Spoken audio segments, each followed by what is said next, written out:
Oh, thank the Lord for this chat box that we got. Okay. I'm so glad. This is a complete side note, but I'm hella glad that I'm as good at technical shit as I am. Because if I wasn't, would not have the heart to do any of this shit. Okay. But because it kind of comes naturally to me at this I like how point, you just keep. I could do it without tripping. Wait, hello? Yeah, we all here. What's Okay, up? so What's look, up? you already know what it is, man. Issy man, Summer man, with my friends Noir King R7, send your ass straight to heaven, and my man Adrian H. Scott. Okay, What's wait up? till that What's up? album drop. And Good. today, the question that we're asking is: has Seth Rogen lost his goddamn mind? And the show that we're talking about is Santa Inc. Okay, is it that big? It is. It actually is that big.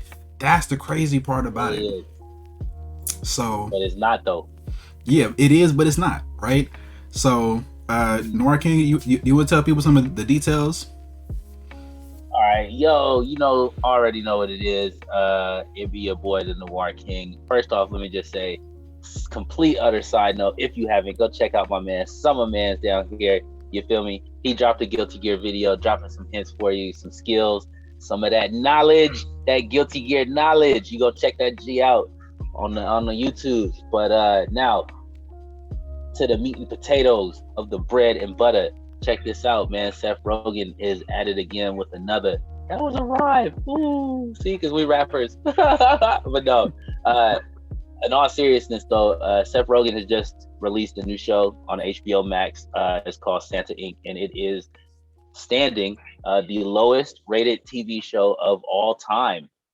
Why is that? Well, it does a couple things that Hollywood consumers today, I shouldn't say Hollywood, but Hollywood consumers today are quite tired of. Number one, here's another show about a white guy in power, which apparently people are not happy about. Or at least that's what he says, right? Next, we have a female archetype character who is, I'll say, lonely and forgotten, only to then gain courage and gain courage by not only stepping out into the workforce, but wishing to be CEO of said company day one, right? So Right. people And she wants to join the good old boys. exactly. So I mean, man, and then we have these reindeer, right? And mind you, I have not watched the show. I've watched snippets on YouTube. I've watched a bunch of people's reviews for it. And everybody is saying the same thing. All the snippets are ass. And it's terrible. These stereotypical reindeer, right? These black caricature reindeers, right? Mm-hmm. It's unbelievable. It's like, what? How? Like, you got to ask yourself how. And I'll tell you how. Because, okay, I've heard, and this is not my quote, but I've heard it many a times on shows like The Quartering. If you go woke, you go broke. And this is just another example of people in the media trying to make woke shit that don't work. Okay. And they say the argument for shows, the counter argument is, well, you're just afraid to see a woman character in power. Have you not watched Jessica Jones? Oh, yeah, and that's beloved by everybody, honestly. Yeah. Like, everybody loves that show. Right, and shout out to Jessica Jones and Luke Cage, another great interracial couple from Marvel. True. Mm-hmm. So we got some comments in the chat real quick. So Amani J says some critics, they say that it's Jew hate towards Christianity because Christmas is supposedly so Christ-centered. She actually watched the first episode. She says it's trash. It wasn't funny, and you want it to be if you watch old school Adult Swim. And Anna says, I think they should leave Santa alone. Right. Doesn't sound appropriate for kids, and adults seem to dislike it. It's actually not a kid show. It's supposed to be an adult cartoon. Yes, the Quarter is a channel. Yeah. Okay, I'm sorry. I just want to interject. Okay, so hello everyone. This is H. Scott. Seth. I'm not going to say, okay, so I did some of the research. I did watch some of it. I mean, it was whack. I couldn't tolerate it. So I'm going to keep it real. But I'm going to be real. I went into it and watched the episode. And then it's like, I kind of expected that, knowing that it's this from the same guy who created that food court. Pineapple Express. Not just that, but he just did a cartoon. It was a food animated cartoon. And it was all food based. What is that? Sasha's Party. He did Sasha's Party. So I already kind of knew what. Okay, Santa. He's gonna do like a spoof of the holiday. So. Holiday cartoons, and it's like, okay, I don't know. It wasn't to me. It wasn't like super amazing, but then it wasn't really whack either. It was just his lane. Right. Like it was just Sasha. If you seen Sasha's Party, it was mid. It was mid. You know what I'm saying, and that's what I'm saying. Like even in this page, like it's mid. It's the same shit. It's like like this is Bammer. Okay, don't get it twisted. This is Bammer. okay. I'm just saying, like I guess what I'm saying is, looking at him and an animated set, I don't really expect much from him. I just expect side. So I guess this effort right here was a little less than all right. Right. I'm saying like what's the less than all right? What's that? It's like what's that? It's like it's Bammer, bro. It's Bammer. It's like don't hand me that Reggie, bro. Yeah. Like put that if it's brown, put it down, bro. She got seeds, hella seeds in it. Right. Hella it pops and shit when you smoke it. My man, like, can I get a lid? Like a lid, bro. We don't even do those no more. But it does have the lowest rating on IMDb. It has like a 1 or a 1.1 or some shit like that. That's fucking crazy. That's ass. I know TikTok channels that got a higher IMDb rating. Okay. Like, damn, bro. Oh yeah, right. And you know what's crazy is that he tried to say that the reason that it's rated so low is that white woke people hate it. And it's like, if it was only white woke people, it wouldn't be so low. You know what I'm saying? Yeah, they'll drag it down. Yeah, they'll bash it on the internet. But other people are saying the same thing. You know what I'm saying? Other people are seeing that the show is trash. Even us, right? My partner, she watched one episode. She was like, it's trash. I can't do it. Age, couldn't do it. All I seen was a trailer. And I'm like, bro, no. And then, you know, if you're going to write up a story on Santa Claus, that Santa Claus is, people, it's a touchy character. White supremacists hated it. I'm sorry. He said white supremacists hated it. I said, bro, white supremacists ain't got nothing to do with this. We hate it. Yeah. White supremacists probably love it. It's funny. All the stereotypes you could stuff in and anthropomorphic black people. I'm tired of anthropomorphic black people. Don't fucking make us reindeer, bro. And even in the trailer, the nigga who introduced Santa was a black dude who was an MC, and he was just rapping, and I'm just like, bro, what the fuck? The only black dude who was a regular black dude. The other black person was a damn reindeer who was a hoe. Yep. It's like, and it was the most stereotypical version of blackness that could ever be written. All the negative bad shit about black people and black women is there. And then you got Sarah Silverman as a front runner. You know what? And okay, Sarah. We didn't even talking about that yet. Okay, you know what? I gotta go on record before you guys drag Sarah Silverman in the mud. I'm a Sarah fan, or at least I have been. I mean, like, she had one time for a white chick. I was just okay, I'll smash. You know what I'm saying? but like, she's like funny and she's cute. Like, you know, but like I was at one time. I'm still a lightweight fan of Sarah Silverman. Like, even though she's in this whack ass show, right? Like, you know, Sarah Silverman is cool, but I feel like Sarah Silverman as a comic is mid. Okay. Yeah.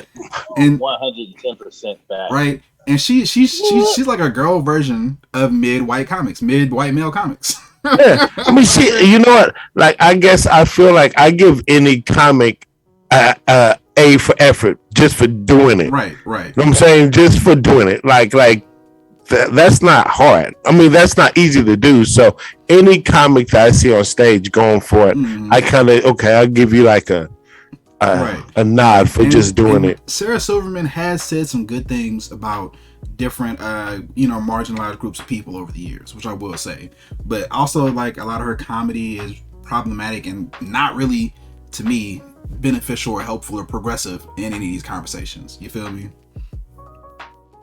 You know what though? That's funny because I don't look to my white comics for that. Like, it's funny when I listen to comedy, I think I look to my black comics for the woke conscious stuff that's going to resonate with my soul. But I think I kind of go into white comics just being like, talking about white stuff. That's interesting. You know, like, yeah. Yeah, you know what? Think about that. I feel that. Nora, can go ahead. I was gonna say, I do feel you, Age, on that one. I do watch a lot of comics, and there's a lot of them that do hit that bar very low, in my opinion. That's low bar. When you start attacking your own shit, it's like, come on, everybody knows that. Look, I'm white and I do dumb stuff. Yeah, okay, cool. Like, yeah, we see Jackass, like, we get it. But my thing with Sarah Silverman, like Age said, I'd have smashed back. But also at the same time, this is somebody who dressed up in blackface. Like, I can't let that shit slide, man. Like, ever. The only white person who can ever get away with doing blackface is Robert Downey Jr. I'll defend him. Sarah Silverman cannot defend you. I'm sorry. No. And I only say Robert because he did that in Tropic Thunder. Yeah, I don't know, bro. It was hard. It was hard for me to see, but it was hilarious. I'm not gonna front on life. That shit was wait. Okay, so you're saying because it's funny? I get it. Okay, what about the other? I mean, if that's the case, there's a couple funny blackface moments. Really? Okay, wait. Hold up. The movie. Okay, but I'm sorry. Go ahead, Noah. No, go ahead on you, King. I was just gonna say, the reason why Sarah Silverman sticks out to me is because Oliver Peck. If y'all have never watched Ink Master, Oliver Peck, the guy with the ponytail, long hair, he went and married Kat Von D. He got canceled from that show for doing blackface when he was younger. Okay, what? So if we gonna sit there and we gonna knock these dudes down, then we have to go after the other people who do this shit too, because it's not how is that fair? Yes, come on, man. That's true. Come on. I mean, that's why it sticks out. That's a big issue in this society. That right there, you know, because it's not the laws, or it's not that punishments are not being doled out, it's that they're being doled out unfairly. You know what I'm saying? Some people, they get a pass. They can literally do the exact same thing as somebody. They'll get a pass. They'll get a lighter sentence. Niggas forget about shit, act like shit never happened, you know, and shit moves on. Facts. I mean, since we in the space, you feel me? Since we are on YouTube ourselves, not to be trying to throw YouTube people in anywhere, because I don't know y'all niggas, but look at all these, like, the communities on YouTube and how quick they will turn on their own people, right? When they sense even just the slightest bit of like, oh, you did something the community don't like, you're gone. Right. But then they'll turn around and they'll defend someone who has done the exact same thing. Right. Because that person is popular, or vice versa. You feel me? And that's to me, it seems like that's like a double standard. Like when cancel culture first started, okay, I was like, wow, he's going after some pretty bad people. Whoa. Then it started to go from, okay, serious allegations to this dude touched my shoulder, I'm offended, he needs to be canceled. Okay, come on. Well, you know, and if that's the case, back to Santa Inc., you know, if it's gonna be a touchy subject, someone's gonna be offended. And if someone's offended in today's world, you're gonna get a post on you, like straight up. Like and to walk the fine line of being creative Like, I mean, okay, here's one. Can you actually make art without offending somebody? Not at all. Probably not. Not at all. I would think maybe some abstract stuff, like some backgrounds or something, might not offend people. But like, just any type of art medium, can you truly make art without offending somebody? So somebody's gonna hate on it. Somebody's gonna hate on it. Someone's gonna find something. Motherfuckers always got shit to say about shit. Something, especially today. I think that's what I'm saying, bro. The issue is that, and me and my partner were just talking about it. The issue is that people, they have voices where they didn't have voices before. You know what I'm saying? Everybody is able to share their opinion at any point in time on any subject, anywhere, tag people, and really try to be at somebody's neck. You know what I'm saying? Yep. And it's like, you've never met. Right, people you've never met, people you've never seen, people you never would have had contact with before, 50 years ago, even. You're not talking to no big stars. You're not gonna talk to Chuck Berry. You don't see Chuck Berry unless he comes to town. Okay? You're not watching Chuck Berry's life unfold on social media. And if you say anything about Chuck Berry, he will never hear it. You can send a letter, and it's not even his real address. It's his P.O. box. You can't find this shit. You can't just dox him like it's good. And now everybody is communicating together all the time. You know what I'm saying?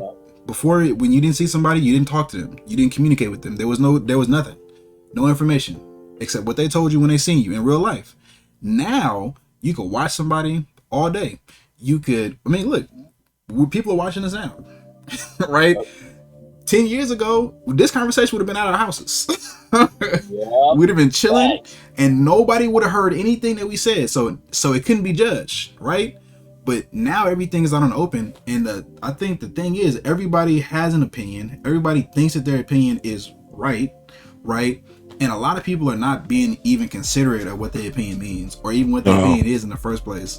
You know what I'm saying? Or whether it's valid, or whether it's helpful, or any of that kind of shit. They just want to say the shit just to say the shit, or they want to say the shit for motherfucking likes. Okay. You know what? I'll come clean. I love this podcast too, because it's like, whereas Duck Soup the Show, the other podcast I'm part of, it's more like shenanigans and whatever. But like here, to be deeper, it's like I've been on Duck Soup the Show and said things for jokes and giggles, and then went back and watched it. It was like, I don't really, that was kind of out of pocket. And I've tried to mature. I've truly tried to mature on my internet presence and what I say, and I still with the shits, but you know what I'm saying? Like, you gotta stay with the shits. Okay, they gotta stay with the shits, but here's as you gentlemen mentioned, that here's an outlet that our parents didn't have. Like, our parents didn't have the outlet to make a radio station or television station. Like, this is a television station, bro. Like, it's crazy. It's a show. It's a show. Like, it's a series. Bro, like they got a time and day and place. That's crazy. But then on the same note, our parents didn't have the fact to have a studio and all the equipment. So you're right. Right. And that changes how we communicate with each other. We got a comment in the chat real quick, and I'm gonna give it to you, Noir King. Anna says her comedy vision is the WBWP competition, World's Best White Person. It's where white people compete to see who can be the most offended first. She says that shit would be funny. I agree. That's World's Best White Person. I am a real ally. I'm an ally. This is offensive, sir. I cannot handle it. Why are these black people barbecuing? That's funny. They don't have permits. They don't have permits. We like white people too. I don't want white people. We like all white comrades. It's good. Yes. Hey, I used to date white women. Okay. Yeah. I used to too. Well, yeah, that's whatever. I date all women. No discrimination. I only date one woman. Hey, good for you, man. No, I was just gonna say there's two instances, right? Recent, and these really actually caught my attention because I'm not really heavy into social media, but there are some things that I'm like, okay, why? So recently, Adele. Again, I'm gonna say this. When I first heard Adele's music, I thought she was black. I'm gonna say that right now. Yeah, me too. I ain't gonna lie. Yeah, I was like, whoa. I was sure I was a black woman. Now, why I mentioned her? Because again, we're gonna talk about back to it. How come these people get a pass? How come they don't? Okay, why? She was a bigger girl, and she lost a bunch of weight because she wanted to continue to perform and do her job and sing better and do all that, right? Now, mind you, she was not an act that got around and did a lot. She just sang. Cool, for sure. You know, hey, I'm paying to come to see you do your thing. You do your thing, right? Now, there's another singer, rapper, or whatever. She's a black chick, and she's a bigger girl too, right? Lizzo? Yes, thank you. And she was sitting. I watched her perform, and she was sitting down, and she was like singing about Drake or whatever, and people was clowning her in the audience and shit. And I'm like, yeah, I get it, but also at the same time, I'm not mad at you right now for shooting your shot at Drake. Hell not. Hell no. If I had a platform, I'd shoot my shot at all the famous females. I mean, shit, 50 banged Vivica. It happens. Shoot your shot. Right. My thing is, hey, these people came to see you do a show or perform or whatever it was that you said that you was going to do, and you give them a show with you sitting down, not doing shit, but then you want to claim on social media, hey, I'm healthy, and hey, I'm body positive, and I'm all about that. I'm all about the shit, right? But you also are so incredibly unfit that you can't actually perform and do your shit. That's a problem, because there's people who gonna look up to you and be like, ooh, I want to be like her, but not like Adele, because Adele lost weight. Or not like Billie, what was her, the other chick with the green hair, Billie Elliot, not like her. Oh, Billie Eilish? Billie Eilish. She went back on her shit because she did Vogue. I'm like, man, people can change, bro. People can grow up. People can change their look, how they feel, how they do shit. She even said it like, yo, this is just a photo shoot. Chill out. And everybody's like, no, fuck you. Like, look how quick though these people were willing to turn on these two females, right? But ain't nobody gonna say nothing to the third chick because she promotes that unhealthy, destructive ass lifestyle, but she's famous. So people say, oh, well, then I can do that too. Yeah. Now, I don't have to hold myself accountable because all the bad shit I'm seeing her do too, and she made it. So now I, the person who ain't gonna do shit, needs to be where she's at. You feel me? I'm not doing shit. Damn. I hear that, bro. Honestly, I think Lizzo makes some good music, but I think that we all feel like Lizzo. She does a lot as a person, a lot that she doesn't really have to do, and I think that's a conversation within itself. But facts.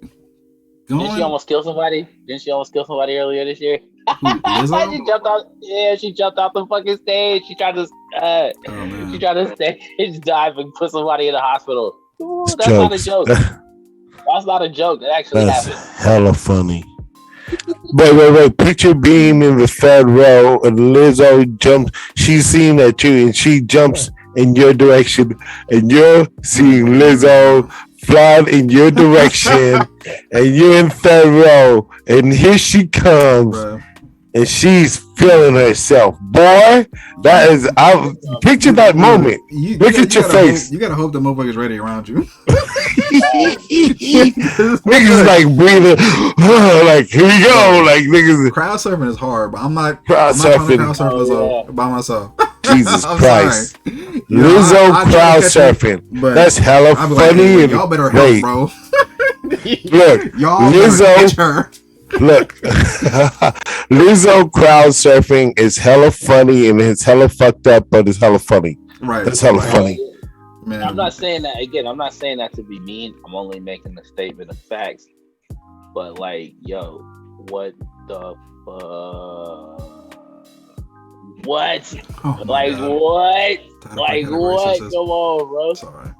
That's hella funny. Thank you, Seth. Hey, shout out to Seth. We had the wrong title over here. For the thing. That's hella funny. Right. Changing right now. Hey, man, damn.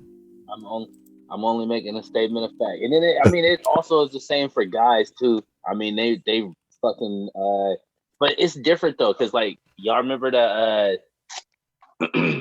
man, that big kid, the real fat guy in all the high school movies, Bubba Ray, I think it was his name. He wouldn't change his life. He got hella skinny. He wouldn't change his whole 51, and nobody said nothing about that. You know what? I want to just go on record, not to seem like what's her name? Hater. Like what's her name again? Lizzo. Yeah. I'm not trying to seem like, see, I'm not a fan at all, but I do give her props for pursuing the music game and going all out and getting it, and that's cool. But if you're gonna be, I mean, just be real. I mean, yeah. Right. And I think that's to me, like, this whole cancel culture thing, the cancel culture ideal is kind of like out of control, and it's not even it doesn't even live up to the ideals that it supposedly has, right? But on the other end of the conversation, you got to hold people accountable for the stuff that they create, and I think that the conversation is really like, what is what you're creating? What is the impact that it has? How does it affect people, right? And this Santa's Inc. thing, it's like trash TV. It's like Maury, but modern day. You know what I'm saying? You can watch it if you want to. Yeah, it may be entertaining, but there's not really a lot of good that's gonna come from it. It's just like it's like filler in your brain. Just like filler information in your brain. Like, what does it matter that Jay had sex with Harry's mom or something? Who are these people? The whole story is fake anyways, right? And what y'all said earlier, like, you don't expect white comics to be talking about life. I feel that, and personally, I've honestly got tired of just hearing white comics talk about bullshit, or hearing really any comic talk about bullshit, personally. And I think everybody should be on like a tip that's progressive. You can make fun of shit, right, and still progress shit at the same time. And to me, that's the funniest shit that's around. I gotta say, Bill Burr is the funniest white comedian that makes fun of black people. Like, and I had to sit back and watch his stuff. And some of his stuff is cringeworthy, but I was just like, bro, he did it in a tasteful way. Like, it's some low blows, but it's not like racially motivated. It's intelligent. It's funny. I'm like, bro, this shit's funny. Like, I could pick a joke, but also I'm also from a different era too. So I was just about to say, Bill Burr is cool because I grew up on that, like, broad beating, like, in your face. Right. Yeah, he's nice, bro. He's nice. I give him he can come to the picnic. Yeah, he can't bring his mac and cheese with raisins in it though. Hell no. Like mashed potatoes and yeah. We don't want none of that. Nah, just come, bro. Just you could just come to the picnic. Just come to the picnic and chill. Right. Bring some weed. Bring the good weed. That's all. Right. Bring that good GMO reefer that only you can get, Bill Burr. So what though? I like comics like that. There's other white comics I like too, but go ahead, Namara. I was just gonna say, man, speaking on Bill Burr, I actually just heard a joke he did the other day, and I was like, wow, that was about black people, but it wasn't about black people at the same time. He just used a black person in the joke to accentuate a point. And I get that. Right. That's what I'm saying, bro. He's nice. That's clever. He's nice. He's nice with it. And to me, honestly, I think that's the purpose of comedy. Because when you can laugh about shit, you can talk about shit that you can't normally talk about. Like, some shit is just too hard to just talk about, for real. But when you start laughing about shit and you make light of it, it gets easier. You know what I'm saying? It gets lighter. It feels lighter. It gets and like Amani J said in the chat, imagine Lizzo crowd surfing. It's hilarious. That's hilarious. Right? Like, what was it? Whoopi Goldberg used to joke about her being on crack. Like, Mm-hmm. So I mean, yeah, you can make comedy out of everything. Right. Shit, Richard Pryor, one of my favorites. Oh, he made jokes about the N-word, about his baby mamas, about being on man, everything. Pissing on people. Yeah, there was absolutely nothing that was safe from Richard Pryor whatsoever. Right. If he thought it was funny, he was going to make fun of it. Man, exactly. He made fun of other. He was one of the first people to really make fun of other comedians. Like, y'all heard the dudes trying to steal my act. These dumbass motherfuckers think they can be as funny as me. That shit funny. Like that. That's the type of shit that I grew up on, man. Me too. That don't exist no more. That type of comedy doesn't exist no more. Like Eddie Murphy was the last of that breed of like raw style, in your face. I give no fuck. Well, I think Dave Chappelle is the rebirth. Yeah, right. Dave Chappelle is the rebirth of it. And all BET, style. Bro. Come on. BET, the whole Comic View, that shit was dope. I'll watch Comic View today. It could be the same comics, bro. I don't give a fuck. I'll watch that shit. They had it too. I just feel like we've lost it recently. You know what I'm saying?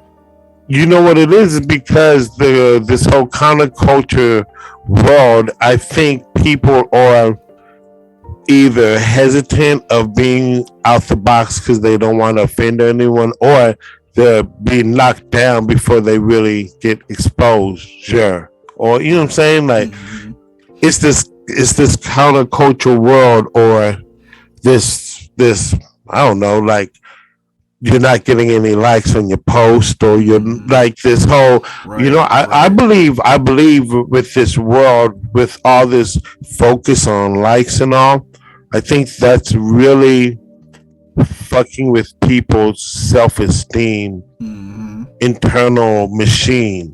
I agree. Like what I'm saying is, if you don't get these likes in the morning, you're not getting that whatever dopamine. Yeah, that dopamine. That right. So now it's like you're feeling shitty about yourself. You put that picture up and I'm not even I don't even get likes on my shit right now, and it's like it's cool. That's good. I feel you. I'm working on trying to get likes for my shit. But brother, what I'm saying is, my post on the regular, I don't really trip off of getting likes on. But when I drop a project, when I'm coming, I got physical projects on the horizon. When I drop something significant, okay, that's when I want the homies to come out. Right. Like if I put a good morning or like a just random bullshit, I'm like, whatever. But my new book's out. Come out to this convention. Right. That's when I need that. Yeah, that's true. The new video, like your brother, your new video, man, new video. What? Hold up. We got to get a plug for that before. What's up with the new shit? Holler. I mean, can we do that? Can we talk about it real quick? Yeah. What's up with the new shit? Holler, bro. What's up with that? I mean, newest shit I got is that diss track, but you know, we got Oakland Mind got some shit in the works. You know, my lady, she just dropped a song, Jack Tripper. That shit is high level hip hop. But we got some shit on the horizon. But y'all can go check out my diss track. My fire. Yeah, I want to hear that. And if I may compliment the lovely Mrs. Tonight, how you doing, ma'am? Yeah, and Age and I got a track in the works. We might have a little project going, you know what I'm saying? Come on, bro. My dude, wait, right now, my dude, yo, Christ. Just say what's up, bro. My dude's cooking right now in the lab. We're over here he's headphoned up and shit, just working. Yeah, I see him. And I got a beat. Yeah. I got a beat from you in the vault that we got to work on. That we got to drop. Yeah. You know what I'm saying? So good, so let's go ahead. Let's do it. Yeah, it's good. Yeah, it's all good. So we just working though. But it's good to see everyone working, bro. Same. I gotta come get some beats. Yo, no, excuse me, King. I stay 15 minutes away from you, sir. And next Friday, not this Friday, but the Friday after, I'm off for 2 weeks for Christmas.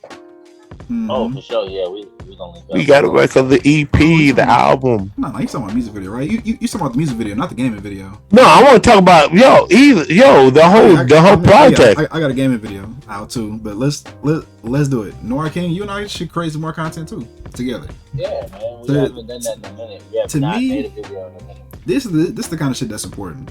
And I was just telling some kids today, they were like, oh, but you got a TikTok? And I'm like, I had a TikTok. I wanted to try it out just to see what it was as a platform. But I'm not really interested in TikTok myself because I don't scroll on TikTok, first of all. Second of all, I'm not really interested in creating content for TikTok because it's a specific brand of content. You know, it's not like I can't do it. However, I don't really benefit from it the way that I need to and that I want to in my life. You know what I'm saying? I benefit more from doing this. I'd rather focus more on this than focus on trying to create TikTok content every day. You feel me? Just trying to get big on that the next big platform or whatever. Because it's not about for me getting big. It's about doing the work. You know what I'm saying? It's about creating the music, creating the guys, playing the games, having the conversations that need to be had, teaching the kids. You know what I'm saying? Taking care of the family and the community, all that kind of shit. And that shit is like, it doesn't matter what social media does or thinks about it. It is what it is. You feel me? You got to put that work in whatever platform, whatever you want to make, it be digital, audio, whatever. Like, on the same note, I'm starting a solo YouTube page, and I got some new content coming up. The page is called The Age Page, and it's coming. I got some things coming. So yeah, man, you know, just trying to cook. Man, you know, that's what it's all about. I think cooking and getting that product to the people, man. But we need brothers. Can we please do the album The Three Kings, please? Please, I'm down. Please, we already got one song in the vault, bro. We got one bang already ready. Let's do it. And another beat in the vault right next to that one. I got beats over here in the mic. It's ready to go, bro. Come on, my dude Price is cooking right now. Come on, let's do it. Let's do it. Three Kings. Man, you know me, man. I'm ready any day of the week, bro. Boy.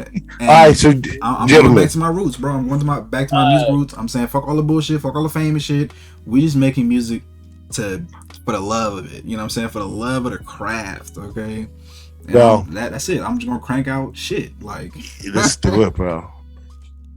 If I could put it in the universe after next Friday, it's good. I mean, we got 2 weeks. It's good. It's good. Anyway, I'm excited. This is dope. But yeah, no, man, big hype. I'm juiced. Speaking of hype, there's a couple games coming out soon-ish, as in like I think Seafood's the first one. You know, Biking comes out at the end of January. So there's a lot of good stuff to look forward to coming up in the gaming year next year. Maybe we might even get that one Black Myth or whatever I think it's called, the one with the one about Journey to the West with the monkey guy.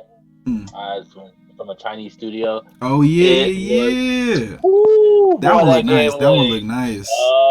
Amazing. Oh my god, that looks amazing. Man, but I'm trying to think. It's not really much else popping off. Like right now, honestly, it's been kind of slow. This whole you guys see that interview with Alec Baldwin? Oh my god, that was great. Everybody's like, oh, he's about to go to jail now. I'm like, man, I would like to see that, but I doubt it. Right, because he's Alec Baldwin. Exactly. Real quick, Monty J says that she wants to make an interlude for the album, Giving Us Roses, for beloved black men. Wonderful. Ooh, that would be so dope. Will you please contribute? You know what? That's what's kind of missing on albums is like skits and like the songs are dope, but it's the stuff in between the songs that makes an album. Like the make that song, the album, the song. Yeah, that shit though. Yeah. like to make a bunch of songs is one thing, but to make the things in between the songs to make it flow as a project, like so. That's when you start having all the homies contribute the voices for a skit. Mm-hmm. Like it just makes it cool like that. So I don't know, like Please, that would be so dope. Like you can start sending in voice skits and shit already. That's true. That's true. Yeah. That's true. I'm with it. I'm with it. I love being able to create stories like that. Yeah. I think that's the point of having an album, is for it to be a story. You know? Yeah, like a cohesive story. Yeah. Like Donda. I feel like a bunch of songs you just put together. Wait. You know, the ultimate, not Donda. I'm sorry, CLB. No, brother. Because I was thinking of Donda and CLB at the same time, but I meant CLB. Donda, I think, has a story. Okay. CLB does not, is what I meant. I swear to God, I meant CLB. Ultimate story, from cohesive story from the beginning to the end, and the album is Prince Paul's Prince Among Thieves. It's an old album, but it's like wake up. It like literally walks you through the day, and it's a story, and it's really cool. You can't like come in the middle of it, and like you have to listen from front to end in one sitting to really get it. And I feel like My Beautiful Dark Twisted Fantasy did the same thing. That's dope too. That's really dope. That was a banger. And you get a lot from listening to it. But I feel like a lot of albums, you get a lot from listening to them all the way through. Like Aquemini, you know what I'm saying? Like they have a progression. And for me, stuff like CLB or shit I've seen from some of these like Migos or some of these other big rappers, Future, there's no progression in the albums. It's just like song after song after song after song. This one's a banger. These four are not. This is a banger. Right? Or is it because they themselves don't want to do it, or is it because the soul of hip hop has been taken by corporate America? Oh my God! Okay. These SoundCloud rappers, bro. I hate it.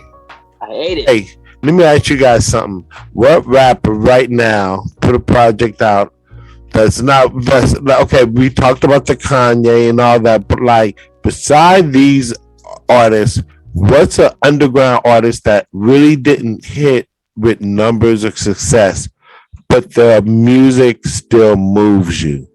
Like they're not really a popular, the album, but what they did record really does move you still. And I'll even throw mine out there first. Mine is Jay Electronica. Like Jay Electronica, even though his albums never hit that super, but he serves his purpose to a T. I agree. He's like, he's not like trying to be in the top tier. He can easily do it. He can easily rap in the top, but he's like, no, the message is more important. Right. Like, I'm gonna get those zeros on the back end. Right. Jay Electronica was my favorite album that year. And man, come on, yes, my God, yes, my brother. It's touches my heart. Truthfully, Jay Electronica is my favorite artist right now. Wow, I feel it. On some lyrics, just like spit rise, on some mature, beating the demons down. I love Jay, bro. Man, me too. Jay, I'll put Jay in my top 10. Off top. Yeah, top 5. I'm about to start listening to it now. I done got me on now. I'm like, okay. Yeah, Jay Electronica is nice. I just wish he would make more music. I know why he doesn't, because I heard the album and I heard what he said. All right, but you know, he still is one of the most prolific and the best MCs ever to see. Yeah, I know why he's not making more music. He's like, why? Right. You know what I'm saying? Sometimes I was held down by the gravity of my sin. Okay. Oh my God, Jesus Christ, he's so sometimes wrong. Like Santiago, at crucial points in my novel, the only logical thing was to disappear. The only logical thing to do was to disappear into the wind. Come on, bro. I love that book. The Alchemist is my favorite book. Shout out to The Alchemist. You feel me? Yeah, he's shout wrong. out to Jay Electronica for talking on that kind of shit. And see that shit right there, okay? That is the kind of media in general that I want to consume. And one thing I love to just indulge in is video games. I love video games. I'll say it to the high heavens. However, outside of that, if I'm gonna engage in it, it has to be some high level shit. It really has to be some high level shit. And I like it to be succinct. You know what I'm saying? I'm not trying to listen to 45 tracks some shit that's like all over the place, but that has a great ass message, I'd rather listen to 5 solid ass tracks that just bang. And in that vein, Tierra Whack, one of the most slept on MCs in the game. She created whole styles and shit for motherfuckers to use. And they still biting her shit to this day. And her shit is nice. Who the fuck else can make a 15-minute album, 15 1-minute songs, and they all slap? They're all their own slaps. Every single one of those songs slaps. It's so dope. It is. It is. It's fire. And it's super underrated too. And it was really creative. And she did the fucking video for it. That was the craziest part. 15 different videos, all 1 minute each. Different setups, different, places, but the same vibe. She really put her foot in that shit. Damn. I was a baller. It is. I love it. I love it.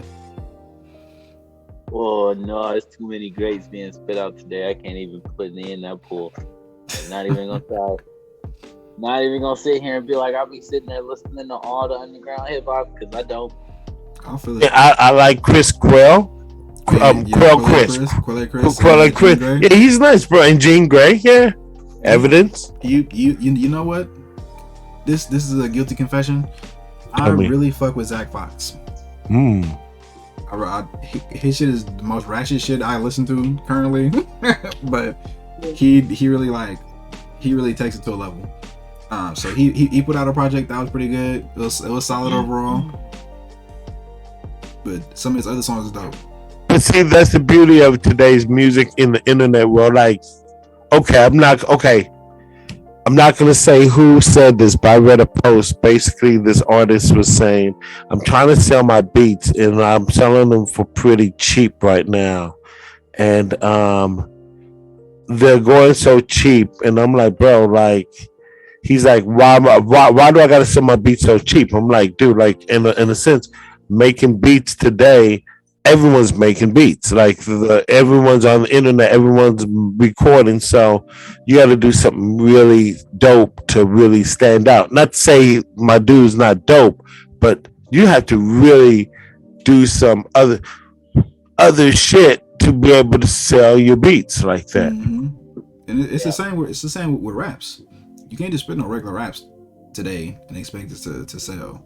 But I think the other side of that is motherfuckers buy fame. And it's way easier to buy fame nowadays. Yeah. Than it ever was. Okay. Shout out to the Island Boys. SoundCloud. Okay. Shout out to House of Gucci. Okay, because just throwing this out here right now, they bought their entire fucking audience base. I just want to let y'all know that. Ain't nobody going out to see no House of Gucci movie in the pandemic. Are you serious? Right. So hold on. Shout out to Coi Leray. Yeah, while me sitting here being poor, I'm gonna go watch a movie about rich people in a pandemic. Right. Facts. Doesn't even make sense. I don't even what? Like, come on, man. Y'all know what happened. Somebody was sitting there at Gucci like, yo, check this out. We will pay for your movie and snacks. What? Throwing popcorn and extra tickets, bro. I'm down. Right. Done. Son of a bitch, we're in. Exactly. Oh wow. But I think they were in an interesting place when it comes to media. And I just, like I said, man, for me, it has to be good. It has to be good high quality. And on the tip of high quality, let's talk about some representations of black people that have been good. So I think the topic, Cowboy Bebop, may be a little bit controversial. But fucking Jet, universally, everybody says that Mustafa did a good ass job as Jet. Personally, I agree. My man Noir King, he said he don't really fuck with it. I like it. I ain't gonna lie. I'm gonna say this right now. As a fan of Cowboy Bebop, right? I was gonna talk about that. Just gonna be my next thing. I was gonna say that Cowboy Bebop was one of the, in my personal opinion, best shows that represented animated black characters. Period. Okay, like, man, I went back to watch it again. Y'all seen Hakeem? He was tall, but he was cool. He was drawn in the same style that every other character was drawn in. He was just tall. He had like big ass lips and shit. Didn't fucking look like Mr. Popo. Facts. Different colored lips to blend in like that. Foul. Now, my reason why I don't like the live action Cowboy Bebop, okay, not only did they change shit, they made it hella cartoony. And I'm not taking away from the actors because they actually believed in the project. These are people who were fans of Cowboy Bebop. They went in there with heart and love and soul. So I'm not knocking the actors. I'm not knocking their performances. This is 100% on the writing staff, the production, and the choreography. Okay, all of that made that show trash. Okay, and then let's not even talk about the dialogue because some of those lines in there were just unacceptable. Okay, well, right. Jet, you are black and you are male. First off, hold on. I know. Hold on. I felt so uncomfortable. I was like, bro. Hold on. Whoa. I'm like, wow. I'm like, bro. I'm like, why did she say that so hard, bro? Thanks. I was like, yo, whoa, stop the show. What ancestors is she calling on right now? Thanks. Bro, like, whoa, I was like, yo, stranger danger, bro. You had too much conviction. You had stranger danger. Okay, now a lot of people point to that as like the defining moment of where they turned off the show. Okay, I actually knew that was coming, so I kind of laughed that off. But there was so many other writing inconsistencies. When you go back and you watch the original Cowboy Bebop, it had so much soul. Like, this is the only way I can put it. Right. It felt like this was a world that I could live in a couple 100 years from now, right? Mm-hmm. Now, with the TV show, this is Netflix. They got money. Okay. All right. I'm not mad that they made it. They tried to make it cartoony while also trying to make it, like, appeal to people who are fans of martial arts. Right. And people who haven't seen the show. Yes. People who haven't seen the show. So exactly. I think it's important to note that a lot of people who haven't seen the original show have very favorable reviews and feelings about it. I was gonna say that as well too. So, and now a lot of reasons why me myself as a fan was offended, and versus the other people who have been giving it positive reviews who've never seen the show. Right? I don't knock that. I think and I went into it with the idea, okay, I've never seen the show before, as with everything, Bleach. I'm not watching the One Piece live action. Sorry, I love One Piece way too much, and I can't. And but Attack on Titan live action. What else? Rurouni Kenshin. I don't hate. I got one. Think about this one real quick. Is Fat Albert really a correct, a decent representation of black people? That's a good question. Yeah, think about it. Fat Albert, the beloved, the original beloved Fat Albert, the one that we respect and have so much love for. Is that a correct representation of black people? A decent? I mean, think about it. Hey, and Right. That's what I'm saying, bro. And think about it. And look, it's kind of tainted for me now too. It's kind of tainted for me. I ain't gonna lie. Because I feel like Bill did it. I feel like Bill put the pills in the thing. Bill pill is real. Seriously, think about it. When you look back at it, King, it's on you, Bill. It's on you. I'm sorry.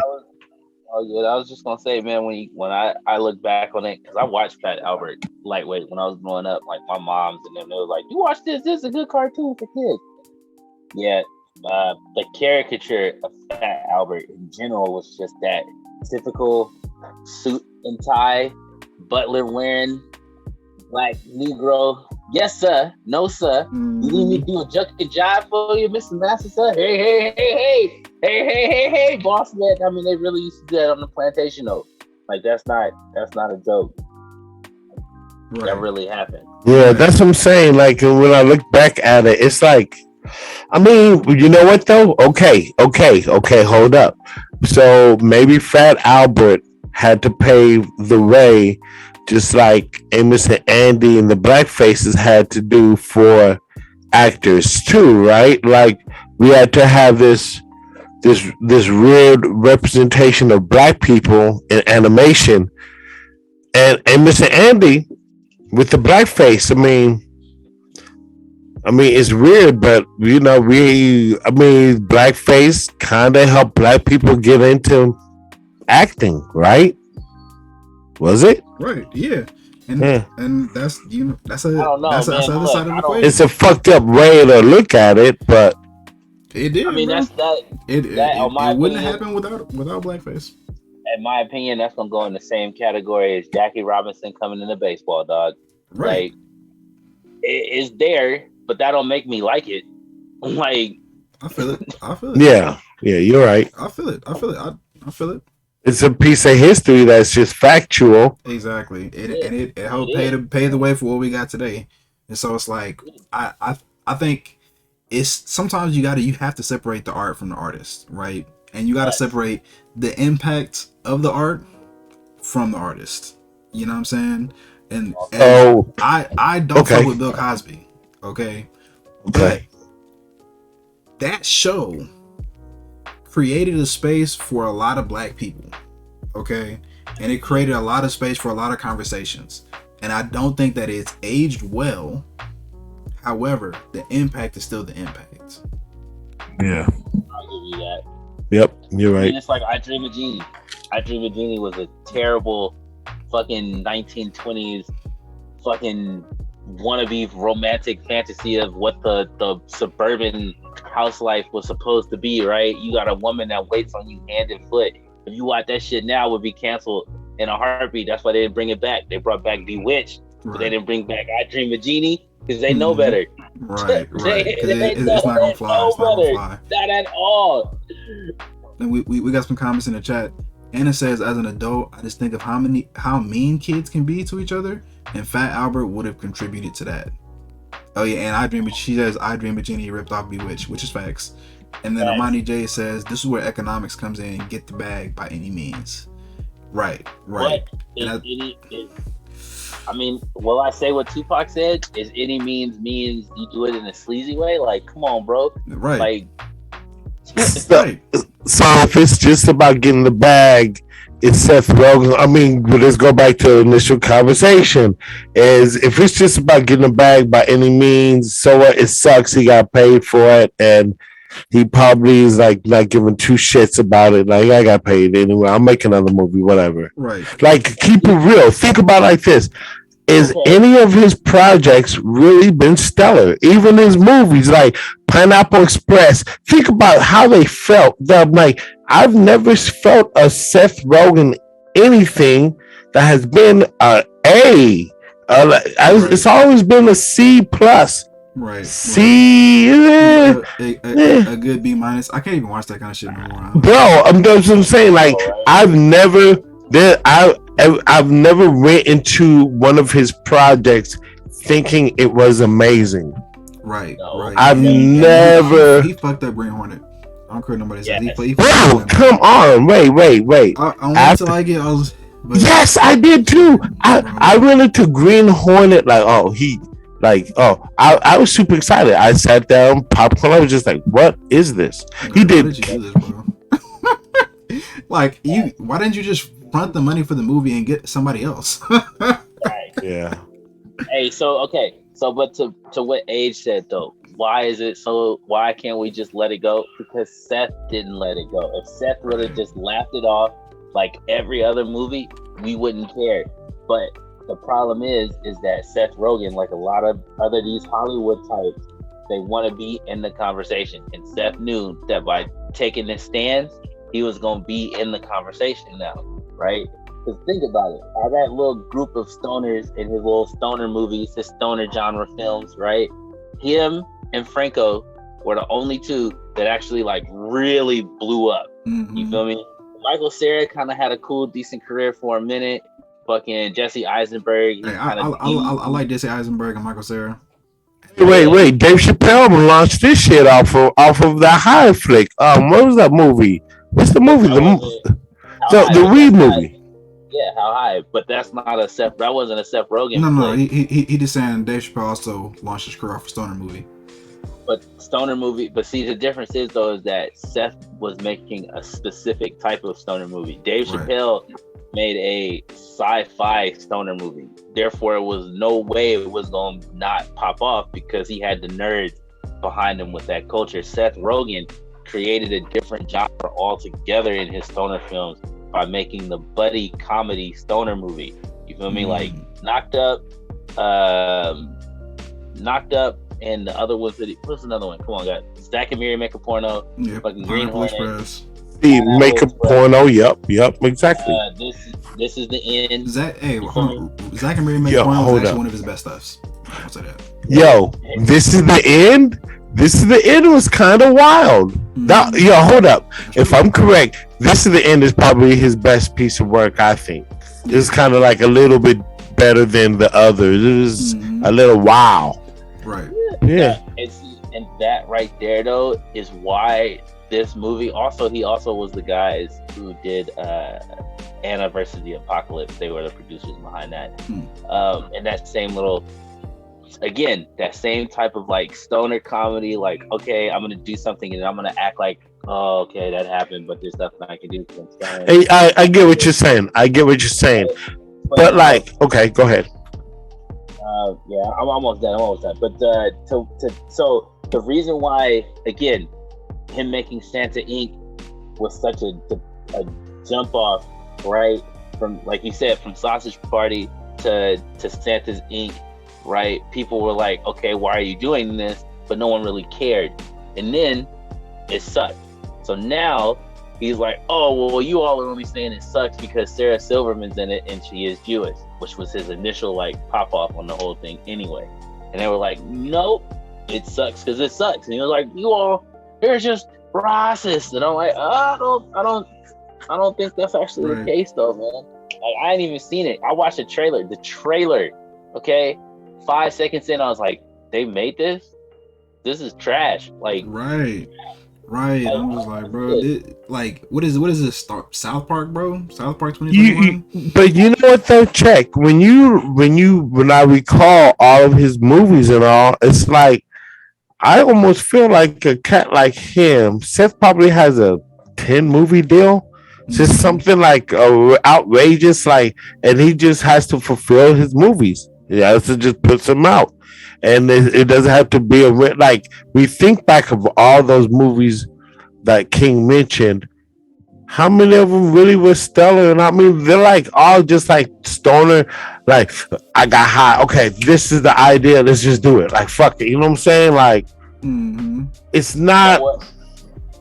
There's nothing he really made that was really thoughtful. When I say The End was his best work, it was a little more like racy with the religious touch, but like there was nothing. He's never made anything that was really like world altering, really thought provoking. Right. Now that's why I don't even watch none of those movies. I don't watch. If somebody's like, hey, you want to watch Pineapple Express? I'm like, nah, bro. I don't want to watch Pineapple Express. Another person though in that genre is Kevin Smith, and that just reminded me of that whole He-Man drama. We're talking about Kevin Smith right now in the damn comments. Yeah. That whole He-Man drama, right? That's a prime example. When He-Man first came out, the new one, Masters of the Universe, everybody was like, "Ooh, how dare he give it to a woman? How dare he?" And you know what his response was? Well, it's not your fucking He-Man. Don't watch it. And everybody was like, "Oh, well, fuck you." And he was like, "Okay, cool. I'm still Kevin Smith. I don't care." He's a real one. He has integrity. He has intentions behind what he's doing. And here's the best part. He went back and they made a second season. And the second season is more like, yo, here's like the rest of the story I was trying to tell you. I'm going to finish it tonight probably because I haven't watched it yet. But just watching the first couple episodes, I'm like, yeah, see, look, damn, if y'all would have just sat around and waited, y'all would have got this and y'all would have been happy because this is what you wanted. Yo, you know what? I want to give Kevin Smith a shout out for Clerks because Clerks is wrong. Clerks is one of the best movies. Yeah. You know what? Clerks is like, I feel like Clerks is like a White Fridays to me. It really? It is. It is. It's like a White Friday. Shout out to Clerks. It's wrong. Okay. But then also on the same vein of Clerks is Steve Martin, the Jerk. The Jerk is amazing too. So I mean, you know, it's It can be done. It can be done from white comedians to do like, and like I said, I mean, I feel like there have been a lot of white comedians who've been hella funny, but also have pushed the envelope for race issues, and also just white actors in media. So check this out: the first black kiss, or the first interracial kiss on TV, William Shatner, Star Trek. Who the fuck? Who the fuck would expect? Who expected that, bro? And he, as a human being, had to make a decision because the network was like, nah, bro, we can't do this because there's gonna be hella backlash. And him and the actress, I forget her name, I think it's Sally or something like that. Do y'all remember? I know the scene. I don't really. Horror, yeah, I know. Right, yeah, horror. But yes, so they both decided together, like, we're good. They're gonna try to make us do other takes, but we're gonna mess up all the other takes so that they have to use the one of us actually kissing on TV. And that was a really, really big thing. And there's been a lot of white actors who've helped black people to get to that kind of place. You know what I'm saying? And who've like pushed black people forward and put money behind them. You know what I'm saying?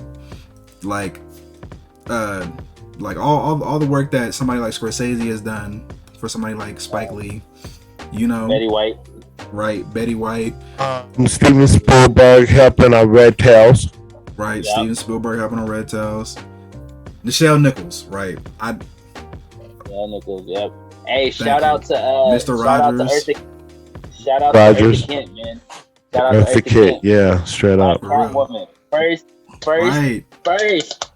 Catwoman, man. Y'all put some respect on her name, bro. Right. Like that's why I'm so man. I'm actually I wasn't even hyped. I was gonna not talk about Batman, but I'm actually super hyped because Zoe Kravitz is going to be Batwoman in the new movie. Oh my god! Continue the tradition of black Catwoman movies, yes, which is dope, right? The directors of that, they could have chose anybody. They chose Eartha Kitt, you know, and that I think I appreciate. Somebody like Seth Rogen. Seth Rogers. I'm thinking of Mr. Rogers. Somebody like Seth Rogen. He's like the funny stoner white guy, and he wants to make himself seem like he's down, like he's like, oh, Black Lives Matter. But how many times does he have like positive black characters in his movies? Never. He has one black actor. Who's in all the movies. And right, and Chris. His name is same. Right. He's the same dude. And it's never good. Like this nigga dies in half the movies. Like he'll come out of jail or some other just stereotypical shit. And same conversation. Was the Cleveland show correct? Decent representation of black people? Was the Cleveland show? I don't know. I mean, even Snoop. I'll never forget what Snoop Dogg said. Hey man, ain't nobody watching the Cleveland show, dog. That shit sucked. Right. Yes. Right. I wanted to give it a chance. We need stuff like I did not. No, I tried. I like Cleveland as a character, but it's just we need stuff like the Boondocks. You know what I'm saying? Yasuke was aight. It could have been better. For us biased though.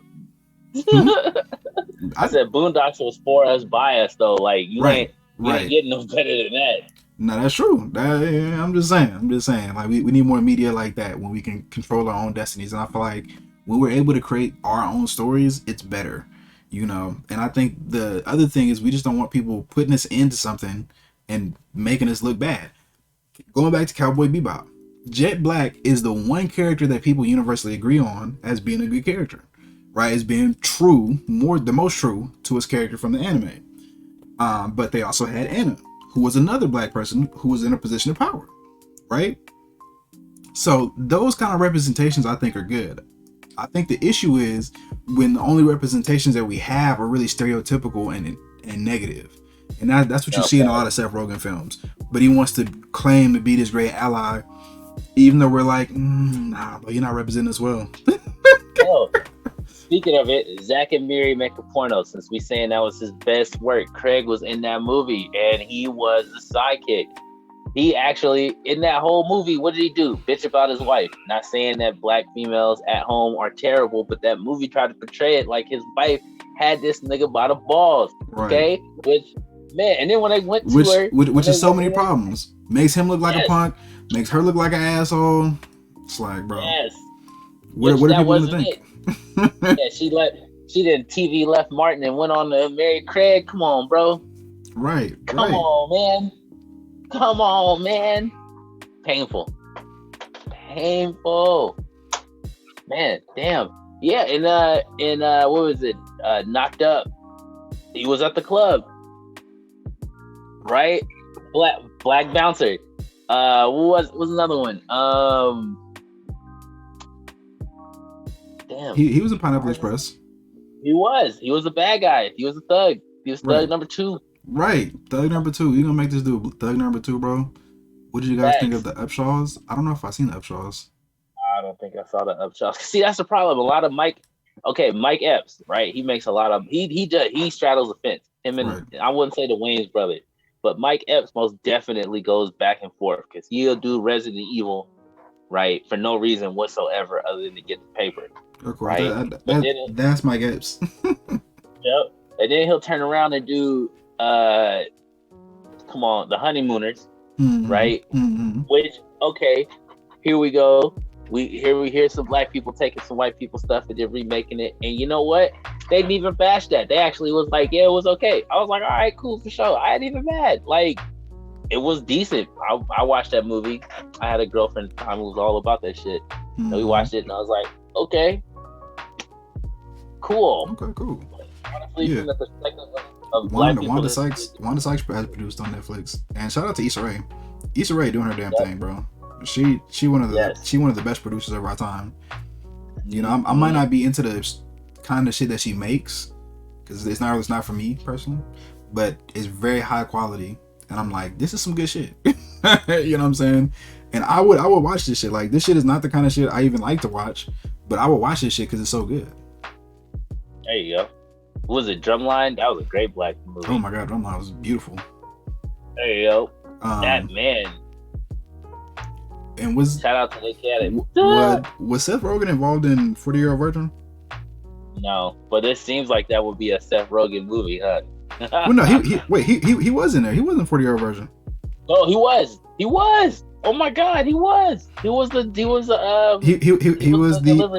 friend, and he was like, I thought you were a serial killer. Right. Yeah. Right. And then Amani J says the black character in that, his black wife, who was on bullshit, and he was always cheating, trying to get the dude laid. Wife forgave him, had the worst comments on the speed dating, and blamed Steve Carell to cover for his wife. Right. First off, Amani J, let me just remind you that she was hurting for a squirting. Okay. Just That's funny. And don't worry, Najee, bro. I got you on the. Don't worry, Summer man. If you ever need somebody to cover your speed dating card, bro, I got you, bro. Don't trip. You ain't gonna catch me over there. Look, I'm not going. You like, hey, bro, you trying to hear speed dating? Nah, bro. Hey, you know what though? I remember watching that with my boy, and I remember when they showed Amy after all that time, and he was like, damn, that's Amy? Like, I was like, yeah, no, wow. I thought she was going to be like, not that, who that was. But that lady, though, good for her. She used that 15 seconds of her being Amy in that, and she launched her own fucking comedy career. So, shout out, man. Like, yo, she got a show on Amazon Prime. Like, yo, man, y'all. Right.